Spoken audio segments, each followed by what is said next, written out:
Eu não tenho como abordar isso de outra maneira. As práticas que caracterizam o pentecostalismo, elas não vêm do cristianismo. Elas, na verdade, vêm do paganismo.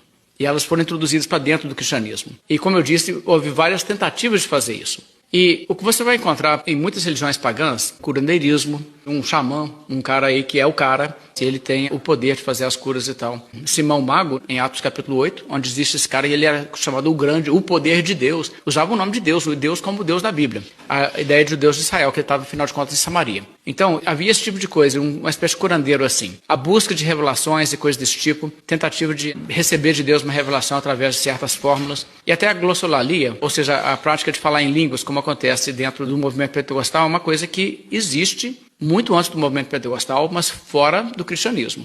E essas coisas foram incorporadas dentro do cristianismo em determinada altura. Essa questão de falar em línguas, no paganismo grego, o oráculo de Delfos, Sibila, a sacerdotisa do deus Apolo, falava com estranhos sons que se supunham ser mensagens de um deus. Os gnósticos também, que não eram cristãos, mas eram hereges, eles também tiveram algumas coisas desse tipo, de falar em línguas. Em outras religiões pagãs pelo mundo, no hinduísmo, você encontra esse tipo de coisa. No hinduísmo, existem pessoas que entram em transe, caem no chão, rolam no chão, falam em línguas, tem comportamento idêntico ao comportamento que acontece em determinados momentos em igrejas pentecostais. Existe um guru indiano chamado Rajneesh. Já ouviu falar?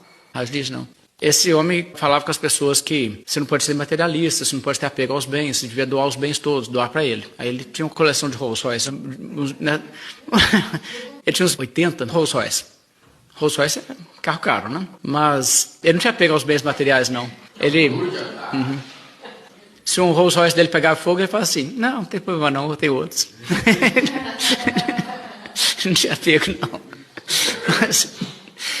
Mas, de qualquer forma, o Rajneesh tinha uma prática de encostar nas pessoas, chegar e pôr a mão na cabeça da pessoa, a pessoa caía no chão, a pessoa caía para trás, às vezes estava até assim, convulsão, sacudida, disparava a rir descontroladamente, esse tipo de coisa acontecia. E ele vem de uma tradição hindu, tipo um guru hindu mesmo. E eu vou mostrar algumas imagens aqui, observe como que o comportamento desse homem, o comportamento das pessoas que ele toca também é muito semelhante ao que você acaba vendo hoje em algumas igrejas evangélicas, pessoas impondo as mãos sobre a cabeça e a pessoa caindo para trás, a pessoa entrando numa espécie de transe ou entrando numa espécie de sono do espírito, como dizem em alguns lugares, né? Você vê, esse tipo de coisa não teve antes na igreja evangélica, mas isso é antigo no paganismo. É altamente preocupante ver esse tipo de coisa acontecendo dentro de igreja evangélica, reconhecendo que isso aí saiu de lá e entrou para dentro de igreja evangélica, e a adoração, a forma em que a adoração acontece também, o tipo de músicas, isso também é muito semelhante, sabe? Se você fosse numa igreja evangélica há 2 séculos atrás, em qualquer outro período,